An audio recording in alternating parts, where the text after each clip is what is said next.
Hello, everyone, and welcome to the next episode of Talking Acquisition. This is the weekly high-energy, informative, and slightly opinionated view on all things acquisition, procurement, and government contracting related. This is the place where the communities, for the contracting community, the acquisition community, and our industry partners get to connect, talk, listen, and learn from each other. My name is William Randolph. I am your host, and I'd like to introduce my co-host, my colleague, my partner, my friend, Soraya Carrera. Good morning, Soraya. Will. Hola. How are you today? I am well. I'm well, measured well, little heavy-hearted, but doing okay. Yeah, no, I'm with you. I think we all share in the sadness, and what we're referring to, for those who may not know, is the passing of Colin Powell, a great statesman, former Secretary of State, just a person who dedicated himself to public service. So we're going to spend a little time talking about him this morning. But I guess I should probably start with our disclaimer so that, we Absolutely. Can clean. So everyone, thank you for joining us today. Our podcast shares information and views on a variety of topics that impact the federal acquisition community. Our goal is to provide thought leadership and perspective, not to criticize, judge, or render political opinions, although a few of those might slip out. We provide this free service because we are former federal acquisition professionals and leaders. We believe that the creativity, innovation, and effectiveness of our community is unleashed when we share knowledge, information, and learning. We hope you enjoy our podcast, and we welcome the views and comments of our colleagues across the private and public sectors. So, Will, let's open our conversation talking about someone who, you and I chatted before the show, I thought embodied leadership and whose leadership lessons I adhered to. He had many great leadership lessons for those who followed him, who listened to him, who attended his lectures or even read his books. And he was just an exceptional embodiment of public service. And that's General Colin Powell. He was former Secretary of State, served on the Joint Chiefs of Staff. He had a dedicated military and public service. So one that I know you admired and I admired greatly. Yeah, very, very much. This one hit hard this morning when I heard it. In my career, I'd like to think he was an unofficial, mentor and role model for me. As I was looking for models to emulate, right when the time when I needed one, it's like, okay, I'm moving from individual contributor to now from a leadership and management perspective. He was coming onto the national scene as the selection for the Joint Chiefs of Staff under the Clinton administration. And I was like, wow, this guy, just the polish, the grace, the smarts, it was all the things that I needed at the time to say, yes, a career in government service.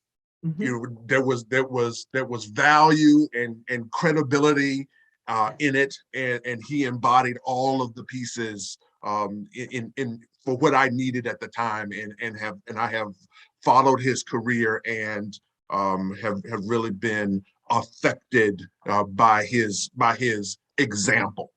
Yes, the word is inspiring. He was inspirational. He really was.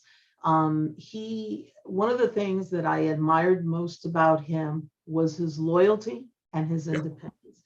This is a man who came from humble beginnings. He worked his way up, and I think one of his quotes talks about that it's about hard work, determination, sweat. You don't get success and failing. And Jamaican immigrants, his family of Jamaican immigrants. Jamaican immigrants, that's right. And he talked about the fact that to succeed, you have to fail. You have to learn to accept failure. And so, he's a man of humble beginnings who worked his way through it all, served in the military with great distinction, and then came into public service, serving under multiple presidents from multiple parties. Yeah. Because one of the things that I admired about him was his willingness to kind of, be loyal to his beliefs and not just, one party's thinking. And I'm not trying to get political on it, but I always admire people who are willing to be a little bit more balanced and see the good in others, Yeah. And if I could, one of my favorite quotes from him There are two quotes that I really love about him, and when you hear them, you'll understand why I like them, right? And the first one was, pissing people off doesn't mean you're doing the right things, but doing the right things will almost inevitably piss people off. I thought that was like so true, right? It And is. I know that I'm guilty of that. It's the story of our profession. Exactly. Yeah. And then the other one that I always liked, and I said it a little differently, but he said, what you can get away with until you try.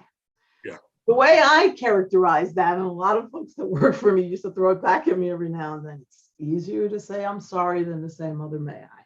Yeah. That was like one of my leading things. As long as you're not doing something illegal or immoral, hell, give it a try, because if it's for the good, then we should try to do the right things.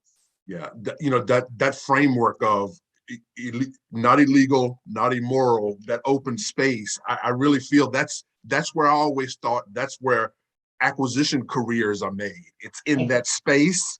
That's where straw gets spun into gold. That's the space right there, outside of the hard boundaries. I go back to his professionalism and grace. That there at the time, and I'll say at the time, and thank goodness times have changed, but at the time there weren't many role models in government that had his experience. Correct. And had his, kind of his pedigree, whatever you want to call pedigree, exactly. that had his background.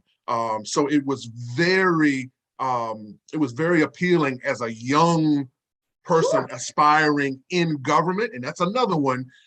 Government service hasn't always been, and I feel like sometimes it's worse now than it was back then. That government service hasn't always had a glow on it, and it was appreciated. So in those years, to see a professional general, and again, how many people make general? If you just stop there, how many people truly make general in the United States Army, 4-star general at that, Joint Chiefs of Staff. He just kept raising the bar. So it was really a motivator for me to say, it's capable. It's capable of being done. Well, and he looked like us. He was real. Yeah. He was a real person. You could sense that about him, right? When you read about his background and what he did, you sensed that about him. I also, one of the things, like I said, I admired his loyalty. I thought this was a person of exceptional loyalty. Even when he didn't necessarily agree with his leadership, he understood the importance of, there is a leader, the leader makes a decision, the time for debate ends, and you got to follow. And in fact, that was one of his famous quotes. So like I said, I pulled out a few of them, and here's one on the whole loyalty. He said, when we are debating an issue, loyalty means giving me your honest opinion, whether you think I'll like it or not. Disagreement at this state stimulates me, but once a decision is made, the debate ends. From that point on, loyalty means executing the decision as if it were your own. And those are words that I've actually lived by, and I've said it repeatedly. I may not agree with what the boss is trying to do, and with great respect, you go and you talk to your boss, and you don't always engage in that debate publicly, by the way. In fact, more often than not, when you're going to disagree with the boss, I recommend you do it behind closed doors. Behind closed doors, yeah. Exactly. But once the boss says this is how it's going to be, you gotta move on. You gotta move on and execute the job, and you gotta own it, right? Because people emulate their leaders, the staff, the personnel. They really do look to their leaders, and they're going to behave according to the way their leaders behave. That's what it's all about. So I certainly, always agreed with that quote, and I always found it was one of my founding principles as an acquisition leader, that, let's have that debate, but then let's move on. And one of the things, I happened to be talking to a colleague of mine yesterday, and, one of the things that I always did was, if it wasn't my decision to make, or it didn't need to be made by me, I let them make it. Yeah, get out of the way. Even if I didn't like, if I didn't agree with their approach, I'd say, so I'm not like cool with that. I'm not too crazy about that. But if that's what you're comfortable doing, and you believe that's the right thing, you're closer to that than I am. Go ahead and make that decision. And similarly, and I would honor their decision, and I would defend that decision as if it were my own. Yeah. Well, Soraya, I think you probably we have a similar experience in our backgrounds working for, what was a hard organization from the mission perspective. Not the people were amazing. The mission was fairly understood, in terms of immigrations and customs, but the country hadn't decided what it wants to do with immigration. So that just made that job hard. It gave a level of complexity that I had never experienced anywhere else in my career. And this is where those burn the ship situations happen. It's like, okay, we've decided, people voice their opinions. We get all the information out. We do as much fact finding as we can. We get all the information. We get all the opinions, because opinions matter too. We get all the opinions out. And then I think, thankfully, we had strong leaders that said, okay, we're going left. I was like, okay, looks like if it was my decision, I might have wouldn't gone left, or but we're gonna go left, and then we burn the ships. Meaning all the other options, we don't put any time and energy into exploring, plan Bs and stuff. We put all of our energy in executing, what the plan was. So I am appreciative of that experience. I'm glad I had it. Again, it built some muscles. And I'm glad I had it, but I tell you, there have been times where it's like, wow, this is just a hard job, just because the country hadn't decided what it wants to do, kind of in an immigration environment. Well, and I think that's true for agencies like DOD, DHS, Oh, I'm sure. Treasury. The missions, they're very mixed, right? Some of them are about enforcing certain rules and regulations, whether you're in law enforcement or not. It's about compliance with certain things. And look, half the country isn't going to like what you do, and the other half of the country is. I used to say that about INS when I was at Immigration and Naturalization Service, and then subsequently at ICE and even CIS. There's always going to be somebody, and there's always going to be, some weighing there. And that's where, good leadership is extremely important, but that loyalty, that you're there. And if you don't think you can serve, then get out, go someplace else. I worked with people who would say to me, I don't know, if I can agree with the policies of this administration, regardless of which administration. And I used to say, well, when you're in public service, that's something you got to think about.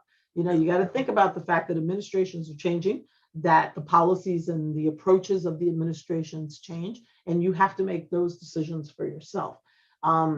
Some of us, I can tell you that while I may have not agreed with certain administrations, my loyalty to the American people and to making sure that there was someone there who would provide that exceptional service and try to navigate those landmines on behalf of them is extremely important. So some of us were loyal to that. But yeah, he was that way. He was that way. He was one of those people that navigated those landmines until decided he didn't want to navigate them anymore, right? Yeah, absolutely. And Soraya, you just reminded me when you were talking. You just reminded me of, there have been times in my career where I have where I'd like to think, what I believe that I have lost or severely harmed professional relationships, but being loyal to the plan. It's like, this is what we're going to do. Okay, and I got it that we don't agree, but this is what we're going to do. And if it's my responsibility to execute once the decision is made, then let's get to executing. And I can distinctly remember a couple of times in my career, it's like people didn't understand. It's like, why is he following? It's like, because it's my responsibility to follow. I try to make sure that I conveyed that message to the staff, both not only the teams that directly supported me, but all of the members out there, that we don't always agree with everything, and we don't always think this is the right answer, but there's somebody in charge, and that person has to make the decision, and we can't just all go off on our own. And if we're uncomfortable, then we got to step away. You can't try to be disloyal while you're in the ranks. Right. It isn't going to work, and disloyalty doesn't reflect well. And in fact, it's one of the things that I comment on, that disloyalty doesn't reflect well. You may think you're doing something good, but ultimately, even though people may agree with you, ultimately it hurts you, because people will look to that in the future and go, well, you turned your back here. So one of his leadership quotes that, again, influenced me greatly, and it's one that I've often said, I didn't attribute it to him because it's what I really believe. And that is leadership is all about people. It's not about organizations. It is not about plans. It is not about strategies. It is all about people, motivating people to get the job done. You have to be people centered. That was one of his quotes. And I've often said that in fact, some of my previous leaders used to say, we're in the people business. Yeah. And it's true. That's what leaders are. Whether you're in acquisition, finance, IT, in a particular program office, it's a people business. And then the last quote that I'll leave you with is, one of the greatest talents of all is the talent to recognize and to develop the talents in others. And I believe that is a key role of leadership, to build the next team of leaders, to build people up, to help them achieve their goals and objectives. Yeah, well, Soraya, I have been an observer of your career, for a few years, my time at DHS. And I can say that emphatically that I saw you build people, give people opportunities, give people, reinforce support, even if it may have fallen off the rails. It's like, look, it's me, not them. It's me. So I just want to say I applaud that. And I guess here's a question: where did that come from? Do you think that's just something built over time? Is there something in your history that you saw? Something that's like, ooh, whenever I'm in charge, I'll never do. Whenever I'm a leader, I'll never do that. Was there a thing in your career that seeded that? Take care of the people. So that's a great question. So there are two things. One, my family, my parents. My parents instilled in both my brother and I that taking care of people is our primary objective, that we serve others, that we help each other out, that we try to develop and nurture. And I can tell you stories of my parents, the kindness to strangers. I had one vivid memory where my father, when I was probably about 11 or 12 years old, he was coming back from travel. There was a bad snowstorm. His flight came in out of Chicago to Dulles, and then everything was grounded because the weather was really bad. And when we picked him up at the airport, he had a young woman with him who had a small child. She was traveling from California home to North Carolina. And now the airport's shut down. The woman doesn't have any cash. She was going to spend the night in the airport to wait for her flight for the next day. And my father said, no way. He met her on the plane. She was sitting next to him on the plane. And so he got in the car and he said to my mother, look, this is blah, blah, blah. I can't remember the woman's name. And he said, I couldn't let her sleep in the airport. My mother said, of course not. And we took her home. She slept on our living room couch. We took a drawer and made it like into a little crib for the baby. And then the next morning we took her to the airport and we put money in her pocket. My father, we gave her like $60, and it wasn't like my parents had a lot of money, and sent her home. And I always remember the nice letter that her family sent. But I tell you that story because that's what I was taught when I was young. You help others. You always help others. But my leadership style developed based on my own experiences as an employee, working for good and not so good leaders. And I worked for some really great leaders, people that, you never recognize their names, but they were exceptional and they were admired and loved by the people they worked for. And I always said, when I get into a leadership position, I want to make sure I lead the way I wanted to be led, that I wanted to be respected, that I wanted to understand. And I want somebody to care about my career. And I want somebody to care about what I was trying to do and give me their best advice, even if I didn't follow it, right? Because we're all rebels, right? And I do believe in developing people, even the people that I don't know, right? I can't tell you how many people have walked up to me after a conference or whatever and said, hey, I'd love to be mentored by, I don't know them from Adam. I'm like, sure, give me a call, let's talk. Because I do think we have to give up. We have to give back, right? It's part of our job. It's part of leaders is to be a role model. And I think that when you get to a leadership, it's no longer about you, it's about them. Yeah. It's about the organization and the people in that organization and helping them grow and develop. So thank you for saying that. And thank you for being one of the people who sometimes listen to me, right? Absolutely. Absolutely. I've had also in my career, those moments where it's like, if I'm ever in a situation, I'll know what to do and I'll know what not to do. And I think that's a part of the development that there's a saying, I don't know where it comes from, but it says that you can't appreciate the light, unless you have some darkness. Exactly. So you have to have those moments. I think it's necessary to have those moments in your career that are shaping, that says, "Ugh, I wouldn't have done it that way," and that once and then you learn and emulate, from the opposite of those, like, "Ooh, we saw that and that didn't work. Let's do something else." So I've had those opportunities in my career, and I also have had some really great leaders and mentors in my career. One of the things people often ask me, I've been asked, it's like, what do you attribute, to your, if any level of success one may see, it's like, you've had some level of success, are there any keys? And one of the keys I like to think is I had people around me that did two things. One, they cared enough to sponsor, to be a sponsor, to be a voice. They cared enough about William Randolph that says, "Hey, let's see what this guy can do."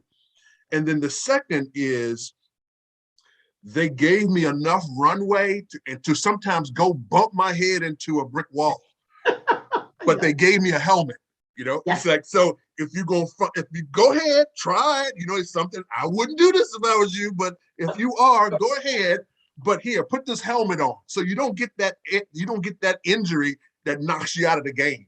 Exactly. I've seen tons of people in my career that they do this one thing and it takes them out of the game because they weren't prepared for the thing to go wrong. And sometimes it's a coin flip. We try as much as we can to make sure that we are on the right side and we got all the information to make right decisions. But sometimes it just falls off. It just falls off the deep end. And, it falls off the tracks. But I always say, give people enough runway, let them try stuff, but just strap a helmet on them. So there's nothing can take them out of the game, because if you take you out of the game, then you can't do it. So I think that's been my experience. I would also say that every now and then, especially when you're aiming them in a particular direction, I agree with the helmet. That's a great analogy. But the other one that I throw in there is sometimes you got to be their body blocker too. Sometimes you got to kind of clear the path for them. Yeah. And that was one of the things that I used to tell a lot of my leadership team. Our job is to help our folks understand where those landmines are and how to navigate them.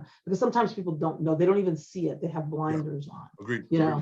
One of the things that I used to tell folks, especially folks that, I was mentoring for leadership, or people that I even mentor now for leadership, is it's really important for leaders to be introspective.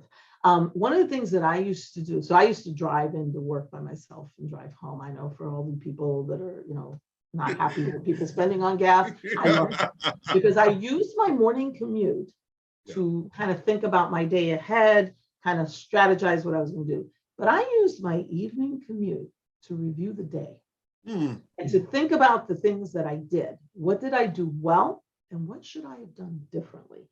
Could I have handled that situation better? And one of the things that happened to me, and I started this, I pretty much drove most of my career, probably since like the early 90s. But one of the things that I started seeing was my ability to understand what I did wrong and act on it, to come back the next day and have that conversation with an employee and say, you know what, I didn't think that one through. I gave you a hasty answer. Here's what here's what we probably should do. Yeah. But more importantly, to apologize for what you did wrong. I tell people all the time, being a leader, you can apologize. Absolutely. You're not always right. You have all the answers. You're human, for Christ's sake. Show people that. But the other thing was to seek feedback. I thought it was flawed. Did you think it was flawed, right? Did you think that I should have handled that differently? Right. And it is through those conversations that you develop trust and that people learn to admire you and respect you as a leader. Because people respect and admire a leader who says, I got that one wrong. I should have done that differently, or I should have addressed that differently. I should have handled it differently. And so, I was thinking about, as you described, the helmet and people supporting you, being sponsors. It's also about people being honest with you about what was good and what wasn't good. A leader that tells their person, you're just exceptional. I worked for people who said, you were just wonderful. I'm like, are you kidding me? I look in the mirror. I know better. Okay? Yeah. So my point is, it is important to have that right balance. You can have an exceptional employee and tell them they're exceptional, but you also have to tell them what they got to work on. And I felt that way about, and sometimes I felt cheated when people didn't do that for me. When I would hit that blind spot and Yeah. all of a sudden, whoops. And we all have them. Yeah, We we all do. we all have them. Yeah, I mean that's really prophetic, from a standpoint of wanting that. I think most people think this. Of course, we want feedback, It but it's like, hurts. but it hurts. It hurts. It There hurts. were times people go, Yes. well, I thought you didn't let me Right. talk. I'm like, Right. okay. And But when it it was hurts, honest and yeah, it was but good. and I think when it hurts, that's when the growth actually occurs. Well, you think about Okay. it. By the Yeah. way, when it hurts, it stays and you think Think about it. about it. I Yeah. always remember one of the first 360 assessments that I got was back again in the 90s, because I'm older than dirt. But anyway, so I was at FBI, Federal Executive Institute, and they did a 360. And a lot of people, when they got their results, I always remember they were like surprised by their results. I wasn't. I was only surprised by one comment. My results were way better than I assessed myself. I was like, oh, damn, they like me. Okay. Yeah. But there was one comment, and that comment stuck with me for the rest of my career and still sticks with me today.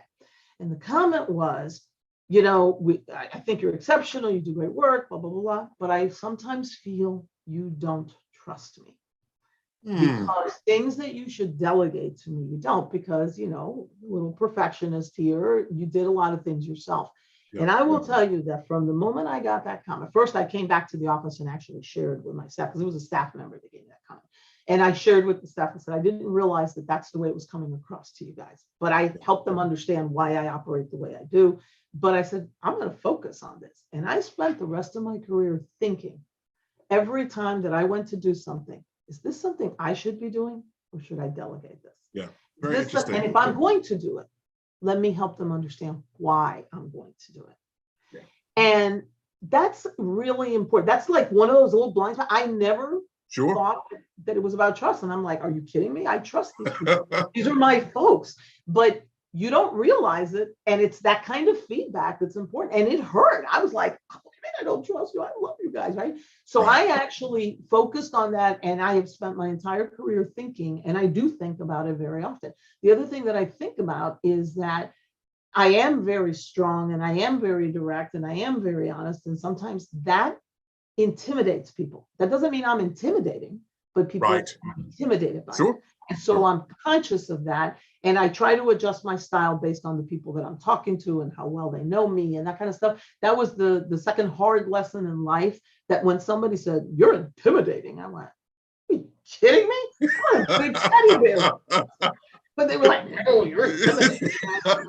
Think about that, right? Yeah. And so I did try to, find ways to retain that directness, that honesty, and that strength, but without being intimidated, or at least being conscious that somebody could be intimidated by it. Yeah. Well, so I have a similar experience in my career, similar 360. I actually think it was at FEI also. I had my feedback was, William doesn't share. He's like, we don't tell you what he's thinking. I was like, me, the person that just talks and talks and talks and talks, doesn't share. But once I did some feedback, once I did some introspection, back to your point, like stop, listen, process, this comes from my natural introversion. I'm having conversations in my head all the time. I'm having 2 or 3 permutations. Yeah, I'm just having them out loud all the time. Right. And there are some that would prefer me to think and process out loud. But that just wasn't the way I process information. So what you do is take the information, pause, reflect, be introspective, and then you start learning. It's like, okay, people want to see you make sausage. And I was always one that said, look, I don't want to see people make, don't watch me make sausage. Just at the end, just say the sausage is good. But I don't want you to see me make sausage. But there are those, and I think a lot of people want to see the process, and I think you gain trust in seeing people work through the process. So I had to learn that over my career, as I like to think I matured through my career, is that people want to actually see the sausage being made. So I think it's a value. I always said they want to understand the why. In other words, whenever you make a controversial decision, like, a decision of any sort, Yeah. I always was very careful for the folks that expressed an opposing view, especially, to be clear on the why.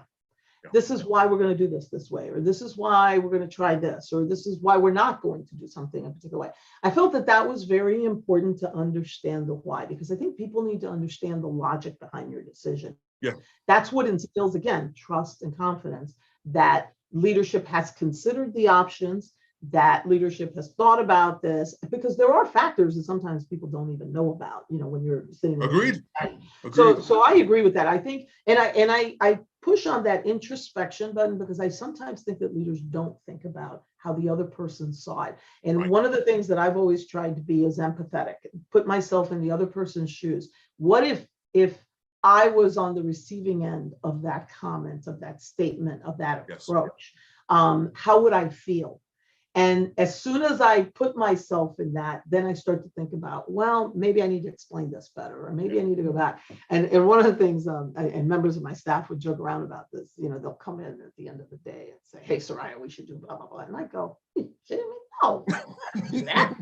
And then I get in the car and go, well, God, I dismissed that too quickly. So then I come back and I was thinking about what you told me last night. Yeah, and I don't know if I like this, but we could do this. Right. Because that's the other thing. You never shut anybody down completely. Yes. Never shut anybody down completely. Absolutely. Every idea is a good idea. Everyone. It just may not be the right idea at that moment. Everyone has an opportunity for a great idea. Yeah. Exactly. And I know we've gone off the deep end talking about leadership and all that stuff, but I think it is important to think about leadership when one of our great leaders in our country dies. I think it's a good time for introspection and think about that. And leadership matters. And I think in a profession like ours, it's extremely important, where you're constantly dealing with the battle of compliance and mission. Right. Yes. And sometimes those two they wrestle. Interrelated. You got to work them, right? You got to figure out how to do it. And that's why the conversation with our colleague Jennifer Longmire Wood last week was extremely important, because you're sometimes trying to pull that balancing act of saying, well, I know I got to comply with this. How do I do this and achieve this mission? Enable my programs, my customers to get the job done. And that takes a lot of leadership. It takes strong leadership to run acquisition programs, to run procurement organizations, and to teach people how to think about mission and compliance, coexisting and making it work. It does. Well, Soraya, as we always say, the hardest part is stopping. I could have this conversation with you for the rest of the day. But this is our golden nugget time as we wrap down to the end of the episode. What's the golden nugget, if you have one for the community, understanding all that's kind of going on in the world today and the loss of a great leader? What would be the nugget for you today? So I think that the thought I like to leave people with is leadership matters. That if you're going to be a leader, make it count, right? Yeah. Be the best leader that you can be. Think about how you want it to be led. Think about your people, and remember, leadership is not about you. It's about those you lead. You can make a huge difference. You can be significant to people's lives when you lead the way people want to be led, the way you want it to be led. But it does matter. It's extremely important. Awesome. I'm going to bounce off of that one just a little bit. I'm going to borrow a little bit of that one. And I'm going to say, everyone's watching. Okay. Everyone's watching. As a leader, when you think no one's watching, there's actually 3 or 4 people watching. So as you deploy, as you live into your leadership, and then sometimes your management, know that people are watching and they're looking and they're seeking opportunities to emulate goodness and greatness. So so give it all you got, because you never know who's watching and who's looking at you as a role model, or from an informal leadership mentorship. You just never know who's watching. So okay. With that, Soraya, we've got another episode in the books. Thank you so much. It's always a pleasure doing these. I learn so much more about you every time, and then it often reinforces a lot of the things that I believe as well. So thank you for another great episode. And pleasure is all mine. Thank you for being just a fantastic host. And I too learned from you. In fact, I always tell people that you're always learning from one another. So thank you. Thank you so much for sharing your insights. And again, our condolences to the family, the friends, the colleagues, the people he worked for, the people he worked with. The passing of Colin Powell, a great leader in our country. He was 84 years old. Very sad to see him pass, but he leaves a strong legacy of leadership. Very strong legacy. Many will pick up his leadership lessons and carry them forward. Absolutely. Thoughts and prayers with the family. All the best, everybody. Be well. Be well. See you next week. See you next week.